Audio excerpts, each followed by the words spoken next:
नमस्कार, संध्याकाळच्या 7च्या बुलेटिन मध्ये तुमचं स्वागत आहे। तत्पूर्वी आजच्या सोने चांदीचे भाव जाणून घेऊया। आज 24 कॅरेट सोन्याचा दर आहे 1,49,610 रुपये इतका, तर चांदीचा भाव आहे 2,45,000 प्रति किलोच्या आसपास।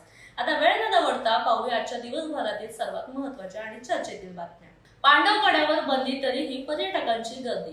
खारघरच्या पांडवकडा धबधब्यावर बंदी असूनही पर्यटकांची मोठी गर्दी होत आहे। 2 तरुणांच्या मृत्यूनंतर पोलीस बंदोबस्त वाढवण्यात आला असून प्रशासनाने नागरिकांना धोकादायक ठिकाणी जाण्यास टाळावे असे आवाहन केले आहे।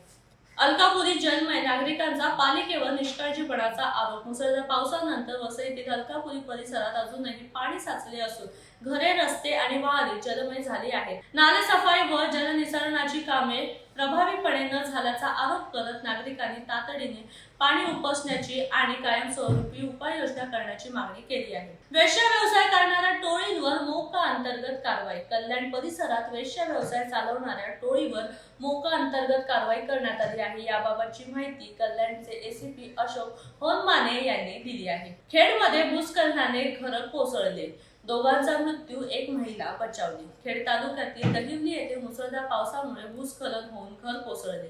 या दुर्घटनेत एक महिला सुखरूप बचावली तर दोघांचा मृत्यू झाला। घटनास्थळी महसूल, पोलीस आणि आपत्ती व्यवस्थापन पथकाकडून मदत व बचाव कार्य सुरू असून नागरिकांना सतर्क राहण्याचे आवाहन करण्यात आले आहे। कुडाळमध्ये वादळाचा तडाखा, झाड कोसळून 3 घरांचे नुकसान। तीव्र वाऱ्यासह झालेल्या पावसामुळे कुडाळ तालुक्यातील चेंदवण येथे मोठे झाड घरावर कोसळले असून मेस्त्री कुटुंबाच्या 3 घरांचे नुकसान झाले। सुदैवाने कोणतीही जीवितहानी झाली नाही। प्रशासनाने घटनास्थळी पंचनामा केला असून मदत प्रक्रियेला सुरुवात केली आहे। पुराच्या प्रवाहातून शेतकऱ्यांची थरारक सुटका, पुलाची मागणी पुन्हा ऐरणीवर। मुसळधार पावसामुळे कोयनार गावातील नदीला पूर आल्याने शेतकरी सुनील खताते यांनी जीव धोक्यात घालून नदी पार करत थरारक बचाव केला। या घटनेनंतर ग्रामस्थांनी कोयनार दिगेवाडी नदीवर तातडीने सुरक्षित पूल उभारण्याची मागणी पुन्हा जोर धरत आहे। भूस्खलनग्रस्त शेलारवाडीला पालकमंत्री उदय सामंतांची भेट। खेड तालुक्यातील दहिवली येथे भूस्खलन शेलारवाडी पालकमंत्री डॉक्टर उदय सामंत यांनी भेट देऊन परिस्थितीचा आढावा घेतला। परिसरातील धोकादायक ठिकाणांवरील कुटुंबाचे तातडीने स्थलांतर करण्याचे आदेश त्यांनी प्रशासनाला दिले आहे। होडी बुडाल्यानंतर 3 मच्छीमारांना सुखरूप बचाव। आगरतांडा दिघी खाडीत वादळी वारे आणि उंच लाटांमुळे मच्छीमारांची होडी बुडाली। मात्र दिघी जलवाहतूक सोसायटीच्या जंगल जेटीवरील कर्मचाऱ्यांनी तत्पर बचाव कार्य करत 3 मच्छीमारांना सुखरूप बाहेर काढून जीवनदान दिले। पवईत 7 फूट मगर आढळली, वन विभागाकडून सुरक्षित रेस्क्यू।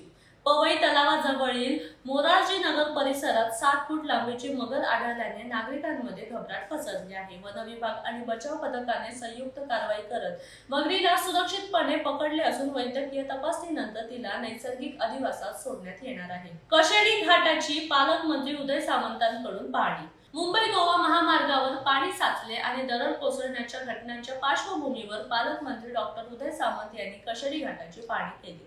सुरू असलेल्या कामांचा आढावा घेत त्यांनी संबंधित अधिकाऱ्यांना आश्वासन आणि सूचना दिल्या। कल्याणमध्ये केडीएमसीच्या आरोग्य विभागाची संरक्षण भिंत कोसळली। कल्याण पूर्वेतील केडीएमसी आरोग्य विभागाच्या इमारतीची संरक्षण भिंत कोसळली असून शेजारील इमारतीचे नुकसान झाले आहे। सुदैवाने कोणतीही जीवितहानी झाली नाही। घटनेनंतर नगरसेवक महेश गायकवाड यांनी अधिकाऱ्यांच्या कारभारावर संताप व्यक्त करत दोषींवर कारवाई करण्याची मागणी केली आहे। आळंदीत इंद्रायणी नदी दुथडी भरून वाहिली, पालखी सोहळ्यापूर्वी प्रशासन सतर्क। संत श्रेष्ठ ज्ञानेश्वर महाराजांच्या पालखी प्रस्थान सोहळ्यापूर्वी आळंदीतील इंद्रायणी नदी दुथडी भरून वाहत आहे। नदीवरील 4ही पूल आणि मंदिर परिसरातील घाट जलमय झाले असून प्रशासनाने वारकरी व भाविकांना सुरक्षतेच्या दृष्टीने सतर्क राहण्याचे आवाहन केले आहे।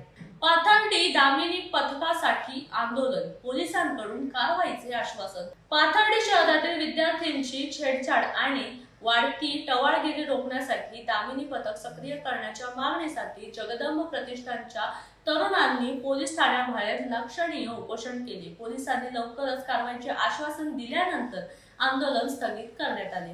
नरसिंहवाडीत पहिला दक्षिण द्वार सोहळा, हजारो भाविकांची गर्दी। कृष्णा नदीच्या वाढत्या पाणी पातळीमुळे श्री क्षेत्र नरसिंहवाडी यंदाचा पहिला दक्षिण द्वार सोहळा पार पडला। पवित्र स्नान आणि श्रींच्या दर्शनासाठी हजारो भाविकांनी गर्दी केली असून पूर परिस्थितीच्या पार्श्वभूमीवर देवस्थान प्रशासनाने सुरक्षा व्यवस्था वाढवली आहे। आपे गावातून संत ज्ञानेश्वर महाराज पालखीचे पंढरपूरकडे प्रस्थान।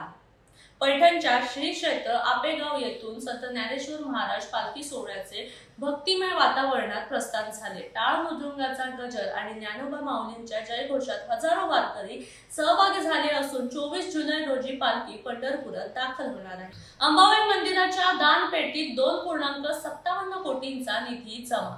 कोल्हापुरातील श्री अंबाबाई मंदिराच्या दानपेटीत मे आणि जून महिन्यात भाविकांनी 2,57,11,402 रुपयांचे दान अर्पण केले। सीसीटीव्हीच्या निगराणीखाली 6 दिवस चाललेल्या मोजणीत ही रक्कम जमा झाल्याचे समोर आले। सांगलीत 3,827 जन्मदाखले बोगस असल्याचा किरीट सोमय्यांचा आरोप। सांगली, मिरज, कुपवाड महापालिकेने दिलेल्या 39,906 जन्मदाखल्यांपैकी 3,827 दाखले बोगस असल्याचा आरोप माजी खासदार किरीट सोमय्या यांनी केला। तसेच मतदार यादीतील संशयास्पद नावांचीही चौकशी करण्याची मागणी त्यांनी जिल्हाधिकाऱ्यांकडे केली आहे। कोल्हापुरात पावसाचा तडाखा, 14 लाखांचे नुकसान, पंचगंगा इशारा पातळीकडे। कोल्हापूर जिल्ह्यात मुसळधार पावसामुळे गेल्या 4 दिवसात 12 तालुक्यात पडझड होऊन सुमारे 14 लाख रुपयांचे नुकसान झाले। पंचगंगा नदीची पाणी पातळी 35 फुटांवर पोहोचली असून 56 बंधारे पाण्याखाली गेली आहेत। प्रशासनाकडून परिस्थितीवर लक्ष ठेवले जात आहे। वाळूज एमआयडीसीत पीएनजी गॅस गळती, प्रशासनाची तातडीने कारवाई। वाळूज एमआयडीसीतील बजाज नगर परिसरात पीएनजी गॅस लाईन मध्ये तांत्रिक बिघाडामुळे गॅस गळती झाल्याने खळबळ उडाली। महावितरणाने वीज पुरवठा बंद केला असून गॅस पुरवठाही खंडित करण्यात आला आहे। अग्निशमन दल आणि तांत्रिक पथकाने दुरुस्तीचे काम सुरू केले असून सुदैवाने जीवितहानी झाली नाही। मोहोळमध्ये स्वतंत्र प्रांत कार्यालयाची मागणी, संघर्ष समितीचे जिल्हाधिकाऱ्यांना निवेदन। पंढरपूर येथील प्रस्तावित अपर जिल्हाधिकारी कार्यालयातून मोहोळ तालुका वगळून मोहोळमध्ये स्वतंत्र प्रांत कार्यालय स्थापन करण्याची मागणी मोहोळ तालुका संघर्ष समितीने केली आहे। भौगोलिक आणि प्रशासकीय सोयींचा विचार करून नागरिकांची गैरसोय दूर करण्याची मागणी निवेदनातून करण्यात आली आहे। तर अशा झटपट बातम्यांचा वेगवान आढावा घेण्यासाठी नवराष्ट्राला फॉलो करायला विसरू नका। भेटूया उद्याच्या नवीन बुलेटिनसह। तुर्तास धन्यवाद।